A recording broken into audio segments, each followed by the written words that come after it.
Bismillahirrahmanirrahim. Assalamualaikum warahmatullahi wabarakatuh. Perkenalkan, saya Cevi Batiar dari Prodi Manajemen Fakultas Ekonomi dan Bisnis. Pada kesempatan kali ini saya akan memenuhi UAS mata kuliah Bank dan Lembaga Keuangan dengan tema pasar uang dan dosen pengampu yaitu dengan Ibu Ipah Masrifah SEMM. Baik, untuk mengefisienkan waktu, marilah kita menuju ke pembahasan yang pertama.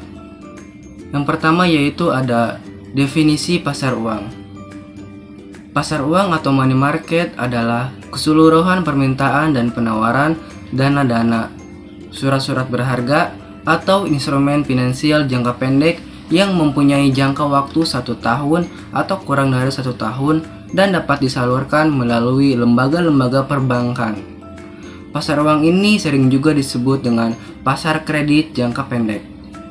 Selain itu, pasar uang juga mempunyai ciri-ciri. Yang pertama itu ada menekankan pada pemenuhan dana jangka pendek. Yang kedua ada mekanisme pasar uang ditekankan untuk mempertemukan pihak yang mempunyai kelebihan dana dan yang membutuhkan dana. Yang terakhir ada tidak terikat pada tempat tertentu seperti halnya pasar modal. Selain ciri-ciri ada juga fungsi dan tujuan pasar uang. Nah, yang pertama, fungsi dari pasar uang itu adalah mempermudah masyarakat memperoleh dana-dana jangka pendek untuk membiayai modal kerja atau keperluan jangka pendek lainnya.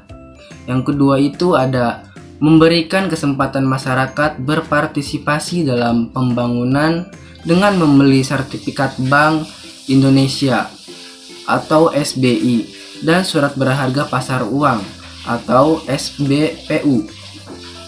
Kemudian yang ketiga ada menunjang program pemerataan pendapatan bagi masyarakat. Yang terakhir yang keempat, sebagai perantara dalam perdagangan surat-surat berharga berjangka pendek.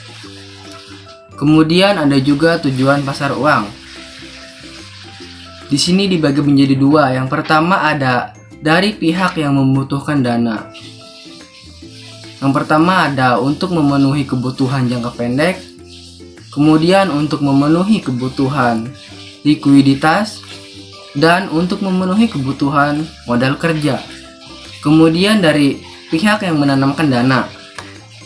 Yang pertama ada untuk memperoleh penghasilan dengan tingkat suku bunga tertentu. Kemudian membantu pihak-pihak yang mengatasnamakan kesulitan keuangan. Kemudian yang terakhir ada spekulasi. Selain itu di sini juga ada peserta pasar uang. Yang pertama itu ada bank, kemudian disusul dengan yayasan, kemudian dana pensiun, perusahaan asuransi, perusahaan-perusahaan besar, lembaga pemerintah, lembaga keuangan lain, dan individu masyarakat. Selain itu ada juga instrumen pasar uang. Instrumen atau surat-surat berharga yang diperjualbelikan dalam pasar uang jenisnya cukup bervariasi, termasuk surat-surat berharga yang diterbitkan oleh badan-badan usaha swasta dan negara serta lembaga-lembaga pemerintah. Berikut instrumen pasar uang. Yang pertama itu ada sertifikat Bank Indonesia atau disebut dengan SBI. Instrumen ini yaitu utang yang diterbitkan oleh pemerintah atau bank sentral atas untuk dengan jumlah tertentu yang akan dibayarkan kepada pemegang pada tanggal yang telah ditetapkan. Kemudian yang kedua ada surat berharga pasar uang atau disingkat dengan SBPU. Surat-surat berharga ini berjangka pendek yang dapat diperjualbelikan secara diskonto dengan Bank Indonesia ataupun lembaga diskonto yang ditunjuk oleh BI. Kemudian yang ketiga ada sertifikat deposito. Instrumen keuangan ini diterbitkan oleh suatu bank atas dan dinyatakan dalam suatu jumlah, jangka waktu, dan tingkat bunga tertentu. Sertifikat deposito ini bisa disebut dengan deposito berjangka yang bukti simpanannya dapat diperdagangkan. Kemudian ada commercial paper, promes yang tidak disertai dengan jaminan yang diterbitkan oleh perusahaan untuk memperoleh dana jangka pendek atau dijual kepada investor dalam pasar uang. Kemudian ada call money. Call money ini disebut dengan kegiatan pinjam-meminjam dana antara satu bank dengan bank lainnya untuk jangka waktu pendek. Kemudian ada juga repurchase agreement, yaitu transaksi jual beli surat-surat berharga disertai dengan perjanjian bahwa penjual akan membeli kembali surat-surat berharga yang dijual tersebut pada tanggal dan yang telah ditetapkan terlebih dahulu. Kemudian yang terakhir ada banker acceptance, yaitu suatu instrumen pasar uang yang digunakan untuk memberikan kredit pada eksportir atau importir untuk membayar sejumlah barang atau untuk membeli sesuatu, yaitu valuta asing. Kemudian ada juga kelemahan atau risiko pasar uang. Nah, yang pertama ada kelebihan pasar uang, yaitu sarana untuk mencari pinjaman dana jangka pendek bagi perusahaan yang mengalami kesulitan likuiditas. Kemudian sarana untuk menempatkan kelebihan dana yang dimiliki oleh badan usaha. Kemudian kelemahan atau resiko pasar uang. Resiko ini memungkinkan dihadapi dalam kegiatan investasi di pasar uang, yaitu antara lain yang pertama resiko pasar market, yaitu resiko yang berkaitan dengan kenaikan tingkat bunga mengakibatkan investor mengalami capital loss. Kemudian yang kedua ada resiko reinvestment, yaitu resiko yang berkaitan dengan turunnya harga sekuritas. Kemudian ada resiko gagal bayar, resiko yang terjadi akibat tidak mempunyai peminjaman atau donatur memenuhi kewajibannya sesuai dengan yang diperjanjikan. Kemudian resiko inflasi, yaitu pemberi pinjaman menghadapi kemungkinan naiknya berharga barang dan jasa yang menurunkan daya beli antara pendapatan yang diterimanya. Kemudian ada resiko valuta, yaitu resiko yang terjadi karena perubahan yang tidak menguntungkan terhadap kurs mata uang asing. Dan yang terakhir ada resiko politik, resiko yang berkaitan dengan perubahan undang-undang atau peraturan pemerintah. Nah, selain pasar uang, di sini ada juga pasar valuta asing, yaitu yang biasa disingkat dengan PALAS atau disebut dengan dalam bahasa Inggris dikenal dengan forex, yang berarti pertukaran uang dari nilai mata uang yang berbeda. Valuta asing ini merupakan suatu mekanisme di mana orang dapat mentransfer daya beli antar negara, memperoleh atau menyediakan kredit untuk transaksi perdagangan internasional, dan meminimalkan kemungkinan resiko kerugian akibat terjadinya fluktuasi atau kurs suatu mata uang. Pasar valuta asing ini menyediakan pasar sarana fisik maupun dalam pasar kelembagaan untuk melakukan perdagangan mata uang asing, menemukan nilai tukar mana uang asing dan menerapkan manajemen mata uang asing. Kemudian, fungsi pasar valuta asing. Seberapa fungsi pasar valuta asing dalam membantu lalu lintas pembayaran internasional?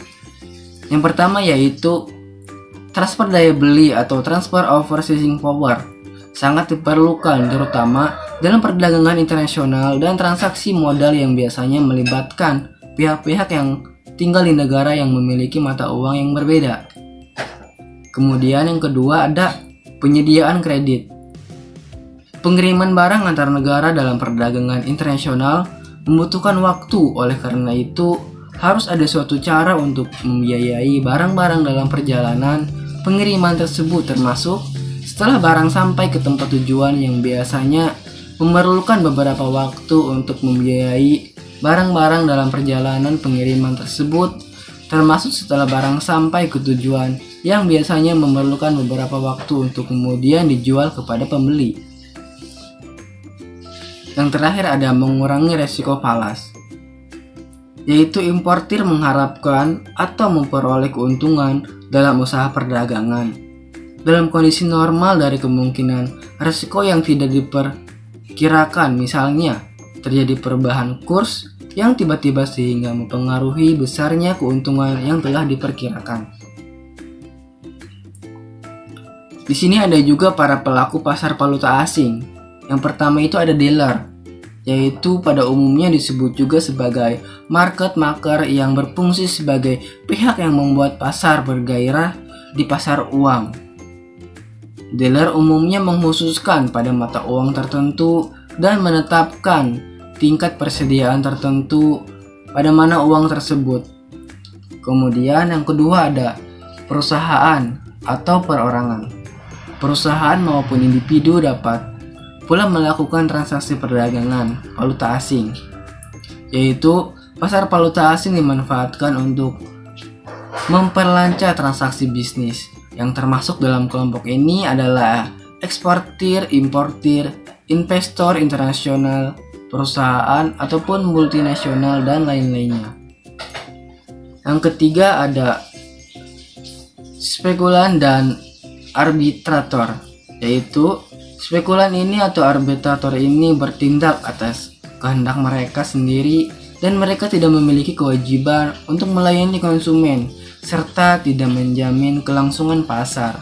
Berbeda dari dealer, spekulan ini juga pelaku pasar yang akan meramaikan transaksi di pasar uang. Kemudian ada bank sentral.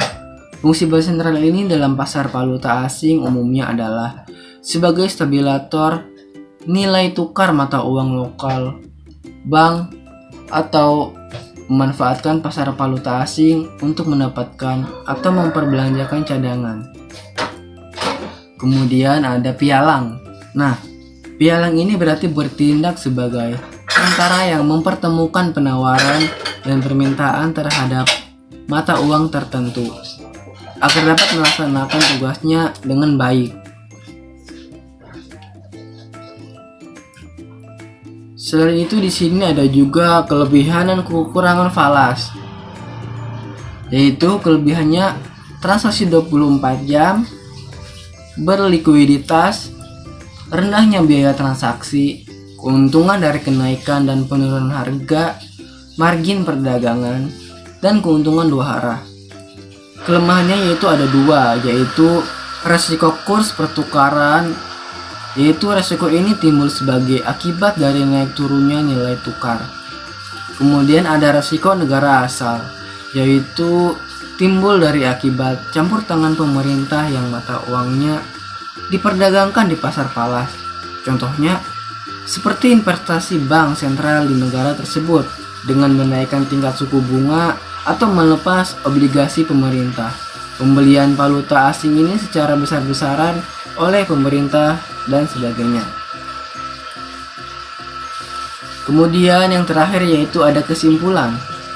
Nah, berarti pasar uang atau money market ini adalah keseluruhan permintaan dan penawaran dana-dana, surat-surat berharga atau instrumen finansial jangka pendek yang mempunyai jangka waktu 1 tahun atau kurang dari 1 tahun dan dapat disalurkan melalui lembaga-lembaga perbankan.